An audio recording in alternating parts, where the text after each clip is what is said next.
누가복음 23장 누가복음 23장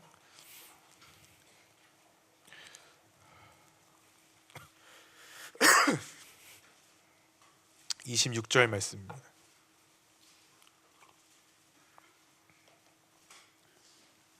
누가복음 23장 26절 말씀을 다 같이 합독하도록 하겠습니다. 누가복음 23장 26절 말씀을 다 같이 합독합니다. 읽겠습니다. 시작. 그들이 예수를 끌고 끌어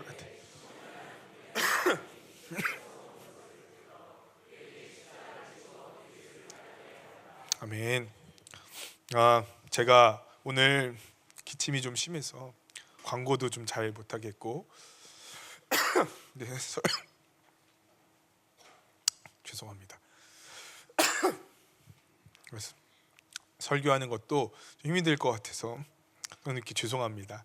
제가 저를 위해서 좀 기도해 주시고, 특별히 제가 자잘한 일로 그렇게 목회에 어려움 나간 일 없도록, 그래서 이런 기침 때문에 설교 못하고 그런 일 없도록 저를 위해서 기도해 주셨으면 좋겠습니다. 오늘 영상은 오늘 말씀이 나와 있는 구레네 시몬에 관한 얘기죠. 이 종료주일에 어떤 말씀을 나눌까 고민했습니다. 그런데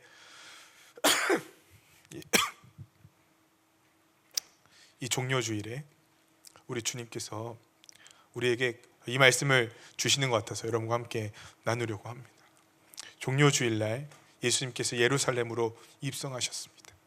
그때 사람들은 종려나무 가지를 들고 호산나 다윗의 자손 예수여, 호산나 다윗의 자손 예수여 하고 그분께 소리 지르며 찬양했습니다. 그들의 겉옷을 깔고 예수님의 입성을 환영했습니다. 그들은 마치 주님의 열심 당원처럼 보였습니다. 찬양하고 예배하는 우리들의 모습 말입니다. 그들에겐 열광적인 종교적 의식이 있었고 또 열광적으로 환영하는 열성이 있었습니다. 그러니까 그들은 예수님의 충분한 제자가 되고도 남을 사람처럼 보였습니다. 그러나 곧 그들은 예수님을 배반하게 됩니다. 예수님이 십자가에 못 박으라고 소리치고 그 예수님에게 폭언을 일삼고 예수님이 십자가에 달려 돌아가시는 것을 조롱하며 즐거워했던 사람 중에 한 사람이 되어버렸습니다. 종료주일은 참 이상한 주일인 것 같습니다. 우리 주님의 고난이 환호로 시작합니다. 우리의 주님의 고난이 환영으로부터 시작합니다. 그러나 그들의 마음이 곧 주님을 떠나더라는 것입니다. Not a fan이라는 책이 있습니다. 제자인가 팬인가? 제자와 팬을 나누는 기준이 뭘까요, 여러분? 여러분은 제자라고 생각하십니까? 왜 제자라고 생각하십니까? 종교적인 열심이 있으니까, 이 시간에 나와서 이런 예배를 드리니까, 찬양을 하는데 눈물이 나오고 기도하는데 감격스럽고, 그러니까 내가 예수님의 제자겠구나. 그런데 이 책에서는 예수님의 제자와 팬을 나누는 기준은 오직 한 가지라고 얘기합니다. 팬도 박수치고 호응할 수 있답니다. 축구 경기장에서도 사람들이 열성적으로 응원하고 때로 눈물 흘리기도 한답니다. 그런데 제자와 팬을 나누는 기준이 도대체 뭡니까? 딱 한 가지인데요, 그것은 십자가입니다.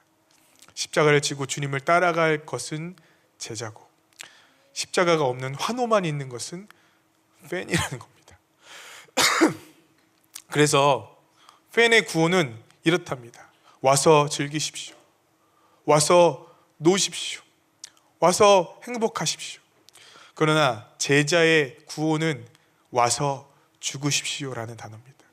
오늘 저는 어쩌면 여러분에게 좀 부담스러운 말씀을 드리고 싶습니다. 여러분은 제자입니까? 아니면 팬입니까?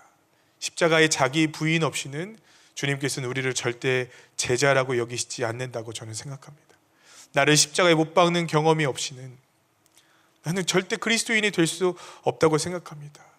은혜를 경험했고 방언을 하고 능력을 받았다는 건 저는 중요하지 않다고 생각합니다. 왜냐하면 종료주일날 주님께 환호했던 그들은 예수님의 기적을 경험했고 오병이어의 능력을 경험했고 죽은 자가 살아나는 것을 봤던 자들이기 때문에 그렇습니다. 그러나 그들은 곧 주님을 떠나갑니다. 오직 무명의 그리스도인들과 여자들만이 예수님이 십자가 곁에 서서 예수님의 죽음을 끝까지 목도합니다. 심지어 그의 능력을 가장 많이 보았던 영의정과 우의정을 하겠다는 제자들마저도 예수님을 떠나갑니다. 오늘 우리가 심각하게 물어봐야 될 질문이 있습니다. 나는 과연 끝까지 예수님을 따라갈 것인가? 나는 과연 이 십자가를 지고 나를 따르라고 하시는 말씀에 순종하여 나의 십자가를 지고 따라가고 있는가? 우리에겐 자기 보인이 있는가? 우리에겐 주의 말씀에 순종하게 있는가? 우리는 주님 때문에 손해보는 것이 있는가? 우리는 준비가 되었는가? 이제 고난주간이 시작됩니다. 여러분 고통스러우십니까? 왜 고통스러우십니까? 금식하라고 하니까요, 그죠? 저는 여러분 금식을 강조하지 않습니다. 마음 편히 놓으십시오. 고난주간이 금식, 고통스러운 건 TV를 못 보는 것 때문에 고통스러우십니까? 어제 프로야구가 개막했는데 그것 못 봐서 그게 마음이 힘드십니까? 아니면 핸드폰으로 게임을 해야 되는데 이것 때문에 고난주간을 더럽게 보내는 것 같아서, 경건치 않게 보내는 것 같아서 핸드폰을 당분간 하지 않는 것이 고통스러우십니까? 여러분, 저는 고난주간에 이런 것으로 우리가 고통하지 않았으면 좋겠습니다. 자유하십시오, 여러분. 저는 이것을 여러분에게 강요하지 않겠습니다. 다만 그러나 저는 여러분에게 더 고통스러운 질문을 하나 드리고 싶습니다. 여러분 정말 주님 따라가고 계십니까? 여러분 정말 주님께서 여러분의 주인이시고 정말 여러분의 자아를 예수 그리스도의 십자가에 못 박아 놓으셨습니까? 우리가 이러한 질문들은 잊어버린 채 내가 얼마나 금식을 했느냐, 내가 얼마나 십자가의 영상을 봤느냐, 내가 얼마나 고난중간 성경에 많은 묵상을 했느냐는 저는 의미가 없다고 생각합니다. 오직 우리가 해야 할 질문은 과연 나는 예수를 따라가고 있는가? 나는 과연 그분의 제자인가? 여러분, 이 질문을 받으면 우리는 당황스러울 수밖에 없습니다. 왜냐하면 이것은 내가 팔딱팔딱 숨 쉬고 있는데 자아가 죽는 것이기 때문에 그렇습니다. 베드로에게 예수님께서 주는 그리스도시요 살아계신 하나님의 아들이라는 이야기를 들었을 때 이것을 알게 하신 것은 혈육이 아니다, 하늘에 계신 내 아버지다라고 칭찬을 해주셨습니다. 그는 과연 수제자다운 면모를 보였습니다. 그런데 곧이어 예수님께서 그분의 고난에 대해서 얘기하십니다. 마태복음 16장 21절에 보니까 예수 그리스도께서 자기가 예루살렘에 올라가 장로들과 대제사장들과 서기관들에게 많은 고난을 받고 죽임을 당하고 제3일에 살아날 것을 제자들에게 비로소 나타내시더라고 했습니다.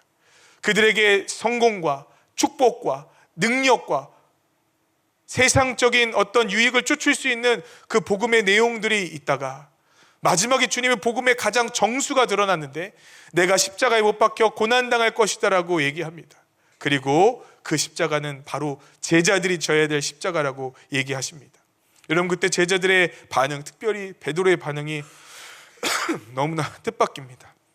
22절에 보니까 베드로가 예수를 붙들고 항변하여 이르되, 여러분 항변이란 단어가 어떤 단어일까요? 항변이란 단어는요, 제가 사전을 찾아보니까 단순히 예수님께 서운했다, 예수님에게 자기의 의견에 대해서 소극적으로 내비쳤고 예수님을 졸랐다라는 의미가 아닙니다. 그렇게 하지 마십시오 하고 투정 부렸다는 의미가 아닙니다. 이 항변했다라는 단어를 찾아보니까 대항하여 변론함이라는 법적 용어인 것 같아요. 이 법적 용어 중에 그런데 이런 의미가 있답니다. 공격 방어의 일종이다. 공격 방어. 그러니까 자기를 방어하는데 상대방의 마음을 확 바꾸고 상대방의 의견을 꺾기 위해서 아주 적극적으로 자기의 의견을 나타내는 것이 항변이란 단어입니다. 여러분, 베드로 같은 하나님의 은혜를 많이 경험하고 능력을 많이 받았다고 했던 그가 정작 예수님이 십자가에 달려 죽으신다는 얘기를 들었을 때, 고난이라는 얘기를 들었을 때 그의 반응이 뭡니까? 항변이에요, 항변. 여러분은 진실로 이 질문을 주님 앞에 해보신 적이 있으십니까? 너무 바쁜데요, 너무 힘든데요, 그런 가운데 우리가 십자가에 못 박혀 죽어야 한다는 얘기를 들을 때 어떤 성도님들은 화가 나실지도 몰라요. 목사님, 내가 살아가는 게 얼마나 힘든데요, 내 삶이 너무나 고통스러운데요, 어떻게 나에게 이르실 수가 있습니까? 여러분, 진짜 우리가 십자가 앞에 서면 우리 영은 항변할 수밖에 없다는 생각이 들어요. 그러나 그 팔딱팔딱 숨쉬는 우리 자아가 십자가에 못 박혀 있지 않으면 저는 우리는 참된 신앙인이 아니라고 생각합니다. 스데반 집사에게 돌을 들었던 청중은 왜 분노했습니까? 그들이 이 복음 앞에 섰기 때문이에요. 그들이 내가 죽어야 된다는 그 얘기를, 내가 죄인이라는 얘기를, 그래서 예수와 함께 다시 죽고 부활해야 되는 얘기를 들었던 겁니다. 여러분, 저는 이 고난주간에 여러분이 불편해지셨으면 좋겠어요. 나는 과연 여기에 서 있는가? 때로는 여러분 안에 살아 숨쉬는 자아를 놓고 깜짝 놀라셨으면 좋겠어요. 아니, 나에게 이런 모습이 있는가? 용서와 사랑과 은혜에 대해서 얘기하면 내 영이 이렇게 반응했는가를 여러분 깊이 여러분의 내면을 성찰하셨으면 좋겠습니다. 단순한 고통이 아니라, 단순한 금식이 아니라 내가 주의 말씀 앞에 대면하여 보는 일들이 우리의 고난주간에 일어나야 될 일이라는 것입니다. 이 고난주간에 대면했던 많은 사람들은 주님을 떠나가기 시작합니다. 배와 그물을 버려두고 따랐던 베드로와 그 형제들도 도망가기 시작합니다. 오히려 베드로는 주님을 향해서 손가락질하기 시작합니다. 그들은 진실로, 그 전에는 불편하지 않았어요. 그 전에는 예수님을 따라가는 것이 아무것도 어렵지 않았습니다. 그런데 그들이 정말 제자의 문 앞에 서는 그 순간에 그들의 마음이 힘들어지기 시작합니다. 여러분, 우리가 교회 다니는 것이 불편하지 않다면 무언가 문제가 있는 것입니다. 예수를 믿는 것이 힘들지 않다면 무언가 문제가 있는 것입니다. 그분의 말씀 앞에 내 살아 숨쉬는 자아가 못 박혀지기 시작할 때야 비로소 저는 진짜 신앙생활이 이루어진다고 생각합니다. 오늘 본문 말씀에 보면 구레네 사람 시몬이라는 사람이 나옵니다. 이 사람은 우연히 유월절에 제사를 지내러 왔던 한 유대인의 한 사람일 뿐입니다.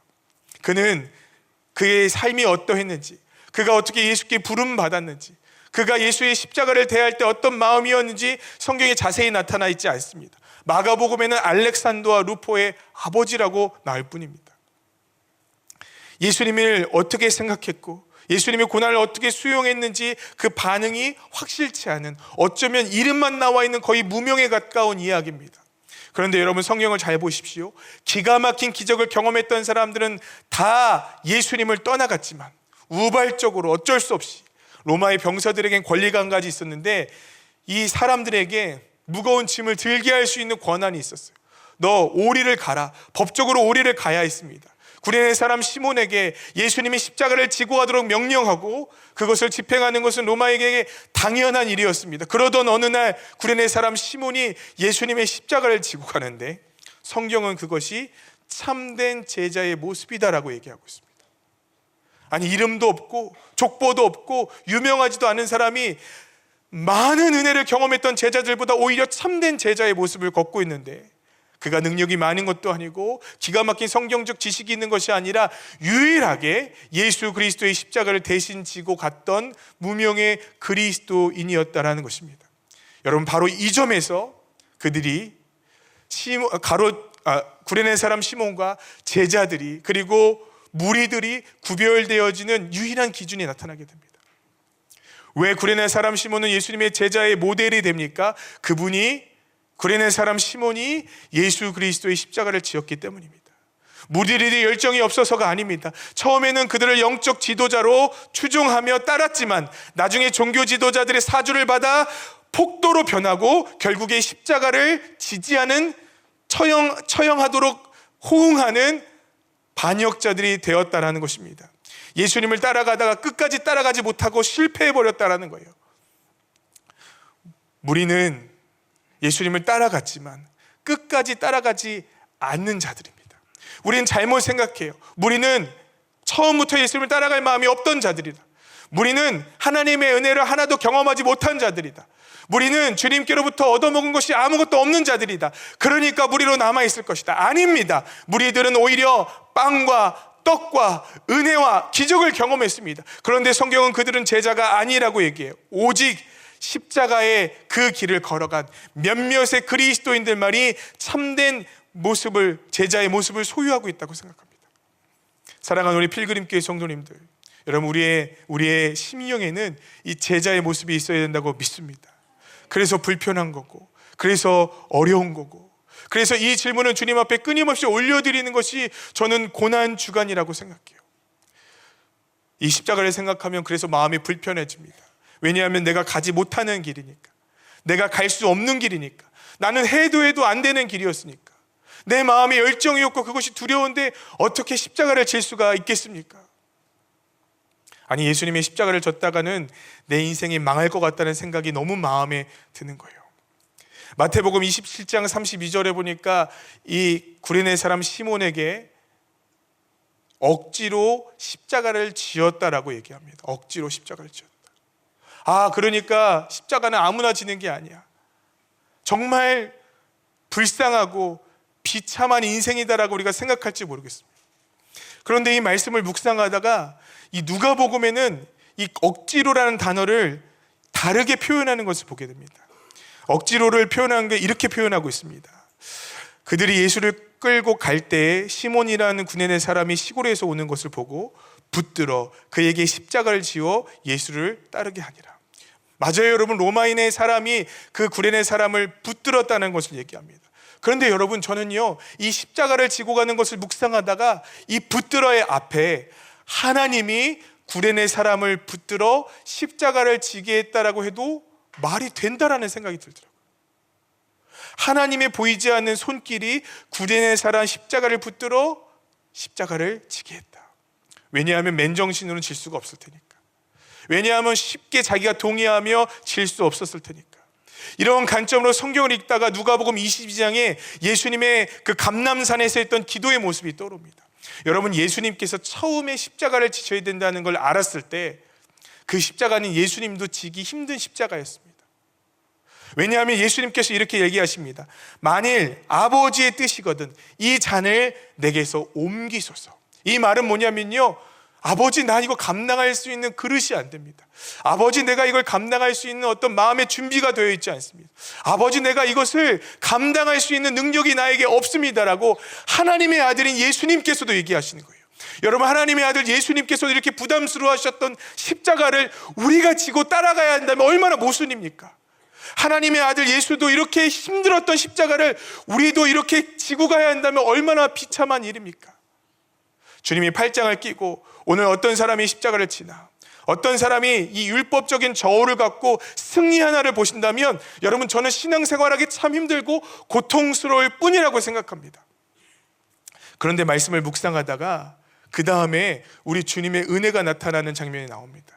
천사가 하늘로부터 예수께 나타나 힘을 더하더라.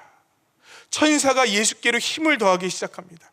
예수께서 힘쓰고 애쓰고 이것이 마음에 부대끼고 부담되고 내 능력으로 질 수 없지만 하나님의 능력을 받아내리기 시작합니다. 하나님의 은혜가 내게 임하기 시작합니다. 근데 저는 42절에 전환이 일어났다는 생각이 들어요.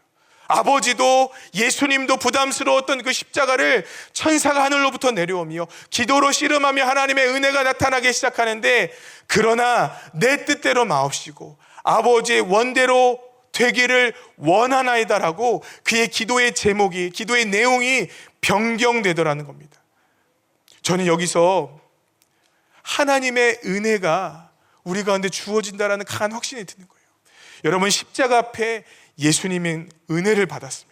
십자가 앞에 예수님은 하나님의 한량없는 특별한 은총을 얻었습니다. 얼마나 그 큰 은총인지 천사가 하늘로부터 내려와서 예수께 힘을 더하다라고 얘기하고 있습니다. 여러분, 오늘 우리가 이 고난 중간에 부담스럽기만 하지 않아도 되는 이유는 뭐냐면요, 우리 예수님께서 십자가 앞에서 하나님의 큰 은혜를 받았던 것처럼 오늘 저와 여러분에게도 십자가 앞에 머뭇거리고 있는 우리들에게도 그 길을 걸어갈 수 있는 천사가 힘을 더하더라와 같은 은혜가 부어지기 때문입니다. 여러분, 그 은혜를 신뢰하시기를 주님의 이름으로 축복합니다. 내 노력으로만 십자가를 진다면 우리에게는 아무런 소망이 없을 겁니다. 저부터 도망갈 거예요. 그런데 제가 어떻게 이 맨정신으로 목회라는 것을 하고 있습니까?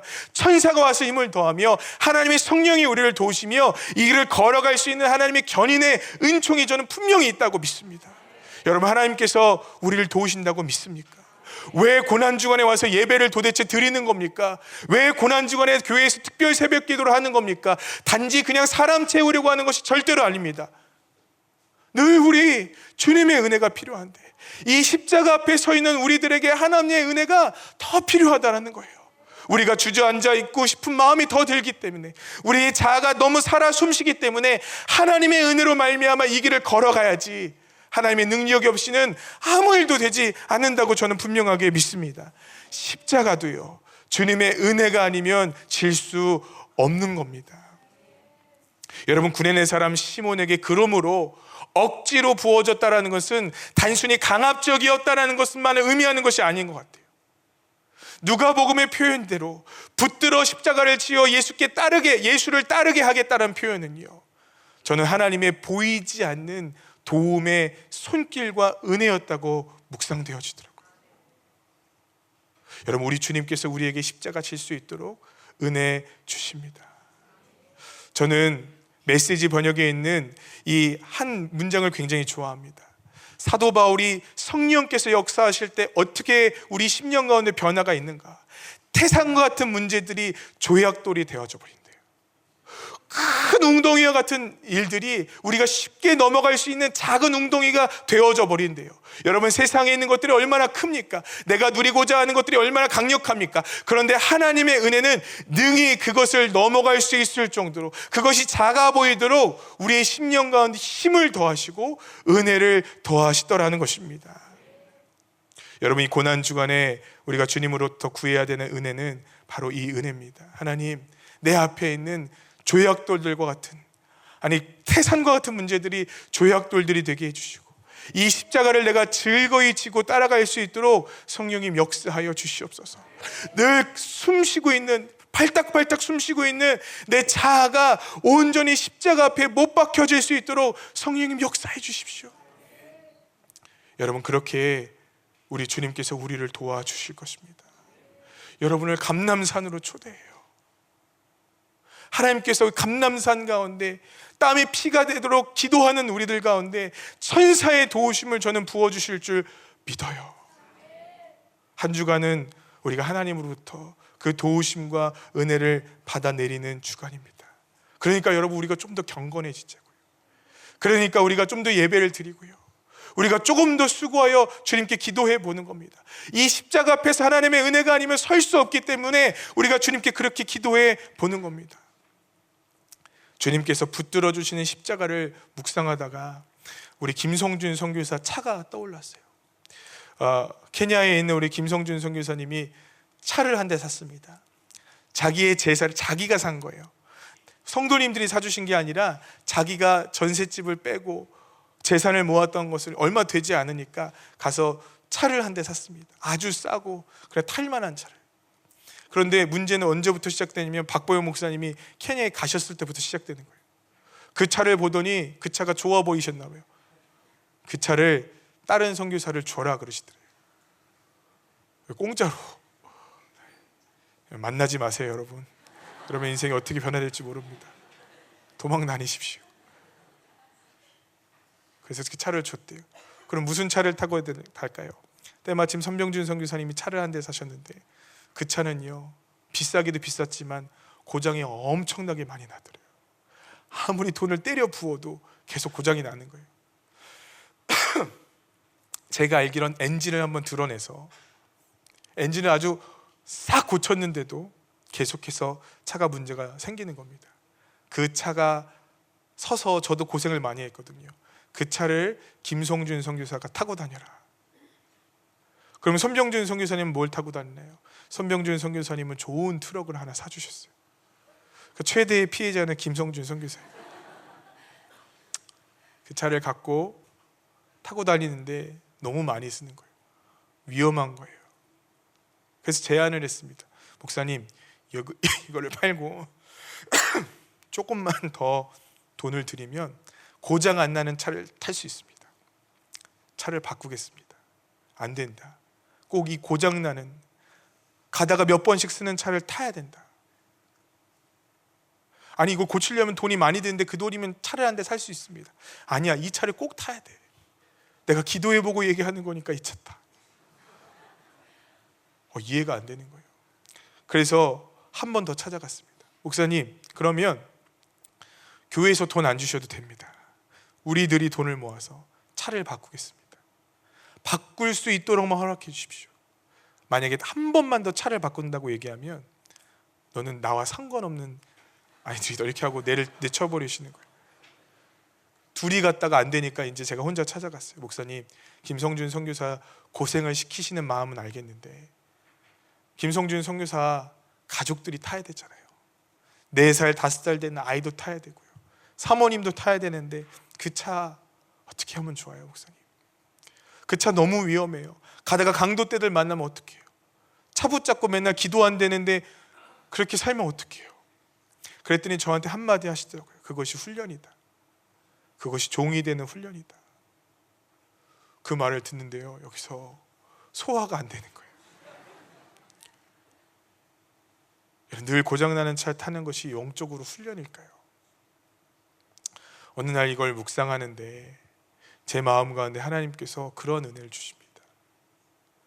우리들에게도, 우리 인생들에게도 다 하나씩 우리 주님께서 이런 고장난 차를 주셨다는 거예요. 이런 고장난 차를. 저도 그 차가 한 대 있거든요. 하나님 아버지는요, 능력이 많아서 그 차 한 번에 바꿔주실 수 있어요. 하나님 아버지는요, 부유하셔서 저에게 더 좋은 곳으로 내려주실 수 있으세요. 저는 그 하나님 아버지를 믿어요. 그런데 그 하나님 아버지는 저한테 꼭 맨날 고장나고 맨날 서고 뭔가 부족한 차를 계속 타고 다니라고 하시는 거예요. 그게 제 마음에 얼마나 불편하던지. 근데 김성준 선교사를 보고 깨달았어요. 그 차가 고장나면 뭐 하는 줄 아세요? 기도해요. 늘 주님께 차가 서지 않게 해달라고 기도해요.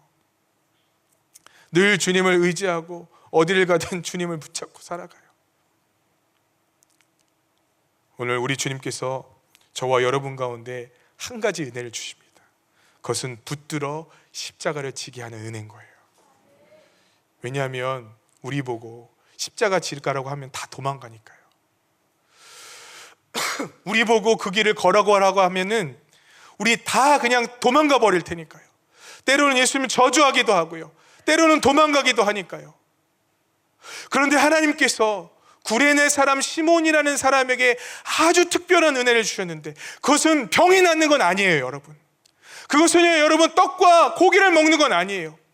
그것은요, 여러분, 하나님의 권능을 경험하고 영적인 생애를 경험하는 은혜가 아니에요. 그것은 억지로 주님께서 그의 영혼을 붙잡아 주시사 그로 하여금 예수를 따르게 하라는 은혜예요. 여러분, 루포의 아버지라고 했던 그는 로마서에 이 루포라는 사람이 한 번 더 등장합니다. 초대교회의 귀한 일꾼 중에 한 명이 돼버린 거예요. 왜 이렇게 될 수 있었습니까? 이 한 번의 사건이, 이 한 번의 은혜가 그의 인생을 바꿔버린 거예요. 그가 예수님을 따라가는 분명한 제자가 되었다라는 거예요. 저는 이 고난주간에 하나님께서 우리에게 특별한 은혜를 주셨는데 이 은혜를 우리가 좀 깨달아야 되는데 그것이 때로는 억지로 지는 것처럼 보여요. 그것이 때로는 우리를 억지로 붙잡고 있고 내 인생을 힘들게 하고 어렵게 하는 거라고 생각해요. 그러나 그 은혜는요, 우리가 끝까지 주님을 따라갈 수 있게 하는, 주님의 십자가를 지고 그리스도의 제자가 될 수 있게 하게 하는, 저는 기가 막힌 은혜라고 생각해요. 여러분이 고난주간에 특별 새벽 기도를 하시면서 그 은혜를 깨달을 수 있게 되기를 주님의 이름으로 축복합니다. 왜 나에게 이러한 자녀를 주셨을까? 저는 수없이 많이 물어봐요. 그러나 하나님의 은혜 가운데 설 때면 주님의 대답은 아주 분명해 줍니다. 그것이 너의 고장난 차야. 너 그것 때문에 종이 되는 거야. 너 그것 때문에 제자가 되는 거야. 여러분, 저는 하나님께서 필그림교회 성도들 가운데 가장 큰 은혜를 주시기 원합니다. 그것은 이 땅에서 우리의 자녀가 잘 되는 은혜도 포함되겠죠. 그것은 어쩌면 우리가 사업이 잘 되고 축복받는 은혜가 포함되겠죠. 그러나 저는 여러분에게 하나님께서 가장 큰 은혜를 주시는데 예수를 끝까지 따라갈 수 있는 은혜를 주시기 원합니다. 그리스도의 제자가 될 수 있는 은혜를 주시기 원합니다. 시시한 이 땅에 썩어져가는 은혜가 아니라 결국에 주님을 떠날 수 없는 그 감격스러운 은혜를 주시기 원합니다. 여러분, 얼마나 감사해요. 떡을 먹은 사람은 도망갔어요. 고기를 먹은 사람들은 예수님을 조롱했어요. 그러나 억지로 십자가를 지었던 구레네 사람은, 시몬은 주님의 제자로 그의 인생을 마쳤다라는 그 놀라운 은혜가 얼마나 감격스럽습니까? 저는 오늘 우리들에게 이 은혜를 하나님께서 주십니다. 믿어요. 하나님은 살아계시기에, 하나님은 능력이 많으시기에, 하나님 우리를 제일 아끼시기에 우리에게 제일 필요한 은혜를 주시더라는 거예요. 우리 같은 죄인들이 어떻게 주님을 따라갑니까, 여러분? 사도 바울에게 예수님이 찾아가셨어요. 여러분, 그는 예수님을 대적하는 사람이었습니다. 예수님을 핍박하고 욕하고 조롱하고 예수 믿는 자들을 감옥에 가두는 것을 그의 인생의 사명으로 하는 사람이었습니다. 여러분, 근데 예수님이 그에게 찾아가셨어요. 그로 하여금 그의 눈을 멀게 하시고, 그로 하여금 아무것도 식음을 전폐하며 아무것도 의지할 수 없게 하셨어요. 그를 노예처럼 가둬버리셨어요. 그의 눈을 가려버리셨고 그의 인생을 아주 끝장내버리셨어요. 그리고 그의 어깨에 이는 이방인을 위하여 택한 나의 그릇이다라는 십자가를 얹어 놓으셨어요. 돌에 맞았죠. 어려웠죠. 강도의 위협과 칼의 위협과 폭풍의 위협과 풍랑의 위협이 그를 늘 덮쳐왔어요. 여러분, 그러나 그가 고백합니다. 나의 나 된 것은 하나님의 은혜다. 어떻게 이런 죄인 놈이 주님의 제자가 됩니까? 어떻게 이 죄인 놈이 주의 사도가 됩니까? 아무리 돌아보고 아무리 생각해봐도 저항할 수 없는 은혜로 나에게 그 길을 걸어가게 하신 주님의 은혜가 차가 흘러 넘치더라는 거예요. 여러분, 가만히 생각해보면 오늘 우리 주님께서 이 은혜 주신 거 아닙니까? 주님의 제자로 살아갈 수밖에 없게, 우리의 환도표를 꺾어 놓으시고 주님을 의지할 수밖에 살게 하신 거, 저는 그것이 가장 큰 은혜라고 생각합니다. 이제 말씀 마치겠습니다. 제가 오늘은 기침이 많이 해서 설교를 좀 짧게 끝내겠습니다. 이 고난주간에 우리 그 은혜를 만나기를 주님의 이름으로 축복합니다. 이 죄인놈에게 하나님께서 그 은혜를 주셨구나, 감격해서 눈물을 흘리는 고난주간이 되기를 원합니다. 그냥 밥 굶고 그냥 조금 슬퍼하는 생각하고 그냥 영화 좀 보고 끝나는 절대 의미 없는 고난주간 되지 않기를 원합니다. 왜 하나님께서 나에게 이런 위기를 주시지? 왜 하나님께서 이런 아픔을 주시지? 왜 주님께 기도하지 않고 견딜 수 없는 날마다의 사건 사고들이 내 앞에 이렇게 일어나지? 어제도 제 마음이 힘들더라고요. 새벽까지 제 마음이 힘들었어요. 하나님, 제가 하나님께 너무 많은 잘못을 했나요? 하나님, 제가 하나님께 너무 부족한 사람인가요? 얼마나 수없이 대뇌었는지 모르겠습니다. 그런데 그 모든 일이 끝나고 이 설교를 준비하며 알았어요. 하나님이 나를 사랑하시는구나. 하나님이 주님 의지하지 않고 단 1초도 견딜 수 없이 내 배를 흔들고 계시구나. 주님만 바라봐야 되는데 파도를 바라볼까봐 주님께서 나에게 더 큰 소리로 말씀하시는구나. 여러분, 그 주님이 지금 여러분을 부르고 계십니다. 그 주님이 여러분에게 은혜라고 말씀하십니다. 그 은혜를 만나시는 이 시간이 되기를 주님의 이름으로 축복합니다. 우리 이 찬양하고 잠시 기도했으면 좋겠습니다. 주님이여, 이 손을 꼭 잡고 가소서. 약하고 피곤한 이 몸을 폭풍 후 흑암 속 해치사 빛으로 손잡고 날인도 하소서. 여러분, 우리가 얼마나 머뭇거립니까? 그러나 주님, 이 손을 잡아 주시옵소서. 함께 찬양하고